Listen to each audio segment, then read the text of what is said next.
19واں رکوع 21ویں رکوع کی پہلی آیت ہے لیس البر ان تولوا وجوہکم قبل المشرق والمغرب ولکن البر من آمن باللہ والیوم الآخر والملائکۃ والکتاب والنبیین وآتى المال على حبه ذوي القربى واليتامى والمساكين وابن السبيل والسائلين وفي الرقاب وأقام الصلاة وآتى الزكاة والموفون بعهدهم إذا عاهدوا والصابرين في البأساء والضراء وحين البأس۔ اب یہ آیت جو ہے سورۃ العصر میں جو مضامین آئے تھے سارے اس میں موجود ہیں۔ وہاں ایمان کا لفظ آیا، یہاں 5 ایمانیات کی تفصیل آ گئی، اعمال کی تفصیل آئی، اور آخری بات وہاں کیا ہے وَتَوَاصَوْا بِالصَّبْرِ، اور یہاں کیا ہے وَالصَّابِرِينَ فِي الْبَأْسَاءِ وَالضَّرَّاءِ وَحِينَ الْبَأْسِ، اور صبر کرنے والے، اصل نیکی ان کی ہے جو صبر کریں، کس میں؟ جنگ کے وقت، ذرائے، بأسائے، بأسا کہتے ہیں فقر اور فاقہ، واحد آئے گا باس تو اس کے معنی جنگ، اور بأسا جمع میں آئے گا تو فاقہ، فقر، بھوک، اور ذرائے جسمانی تکلیف، ضرر، جسمانی تکلیفوں میں صبر کرنے والے، فقر اور فاقے میں صبر کرنے والے، اور جنگ کے وقت صبر کرنے والے، اولئک الذین صدقوا واولئک هم المتقون، یہ ہیں وہ لوگ جو صبر کرنے والے ہیں، یہ ہیں جو سچے ہیں، جو اپنے دعوے میں نیکی کے اور ایمان کے صادق ہیں، اور یہی وہ لوگ ہیں جو متقی۔ اگلی سورت ہے سورہ آل عمران، اس میں 2 لفظ آئے ہیں، آخری آیت یا ایھا الذین آمنوا اصبروا وصابروا ورابطوا واتقوا اللہ لعلکم تفلحون۔ دیکھیے یہاں صبر اور صابر جو تعلق جہد اور جہاد کا ہے وہی ہے صبر اور مصابرت۔ صبر ایک طرفہ عمل ہے، آپ جھیل رہے ہیں، برداشت کر رہے ہیں، صبر علی المعصیہ، صبر علی الطاعہ، صبر علی الابتلاء، یہ سب کیا ہے؟ صبر۔ اور مصابرت کیا ہے؟ صبر کا صبر سے مقابلہ۔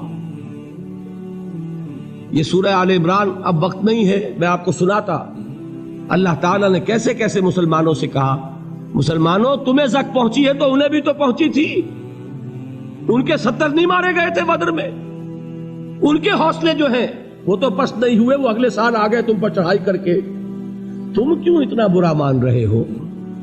تمہارے دل اتنے زخمی کیوں ہو گئے؟ تمہیں تکلیف پہنچتی ہے تو انہیں بھی پہنچتی ہے۔ اپنی غیرت جو ہے ہمیں ذرا اس کا جائزہ لینا چاہیے۔ لوگ باطل نظریات کے لیے کتنی قربانیاں دے رہے ہیں، لوگ باطل چیزوں کے فروغ کے لیے کتنی محنتیں کر رہے ہیں۔ جیسا کہ میں نے ابھی کہا تھا، اسی غیرت کو چیلنج کرنے کے لیے، ذرا آپ کی حمیت دینی کو جوش دلانے کے لیے، قادیانی نوجوان کتنی تعداد میں اپنے آپ کو دین کے لیے وقف کرتا ہے، اور آپ کتنے نوجوان ہیں جو اپنے آپ کو دین کے لیے وقف کرتے ہیں، اور ہوں وہ کھاتے پیتے گھرانوں کے لوگ۔ یہ نہیں ہے کہ اگر کوئی اور کام نہیں کر سکتا تو پھر یہ ہے کہ وہ دین کے کام میں لگ جائے۔ باصلاحیت لوگ، کھاتے پیتے لوگ، ذہنی استعداد رکھنے والے لوگ، اونچے گھرانوں کے لوگ، وہ وقف کریں اپنے آپ کو دین کے لیے۔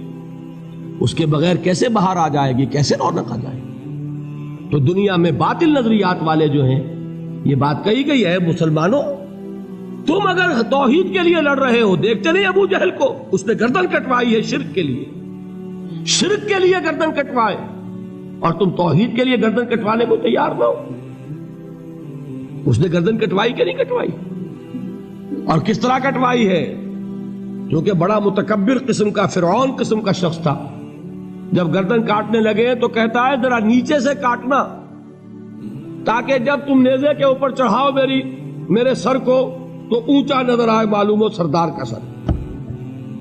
وہ بدبخت مرتے ہوئے بھی جو اس کی کیفیت تھی نا، اس کو ذہن میں رکھیے۔ تو یہ اس لوگوں نے قربانیاں دی، جانیں دی، تو فرمایا اگر تم ان سے زیادہ قربانی نہیں دو گے، یہ نوٹ کر لیجئے اس کو، مجرد اگر حق کو غالب کرنا اللہ کے ذمے ہو تو آنے واحد میں غالب کر دے گا، تمہیں تکلیف ہی دینے کی ضرورت نہیں۔ سمجھ رہے؟ کیا اللہ کے مقابلے میں کوئی باطل کی طاقت ٹھہر سکتی ہے؟ یہ تمہارے ایمان کا امتحان ہے، یہ تمہارے خلوص کی آزمائش ہے، یہ تمہارے امتحان کا ثبوت درکار ہے کہ اللہ تعالیٰ دیکھنا چاہتا ہے تم اس کے لیے اپنی جانیں قربان کرنے کو تیار ہو کہ نہیں، تم اس کے لیے تن من دھن لگانے کو تیار ہو کہ نہیں۔ اور یہ جان لو کہ اگر کفار اور مشرکین اور ملحدین اور باطل نظریات والے وہ جو کچھ قربانیاں اپنے باطل نظریات کے لیے دے رہے ہیں ان سے زیادہ اگر تم نہیں دو گے تو حق غالب نہیں ہوگا۔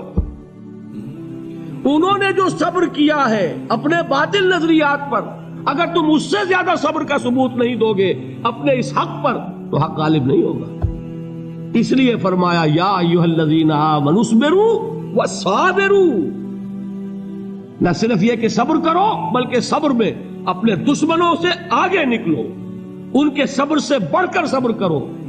ورابطوا، مرابطہ کہتے ہیں چوکس رہنا، ہوشیار، پہرا دو، ایسا نہ ہو کہ دشمن جو ہے غفلت میں تمہارے اوپر کوئی حملہ جو ہے کر بیٹھے۔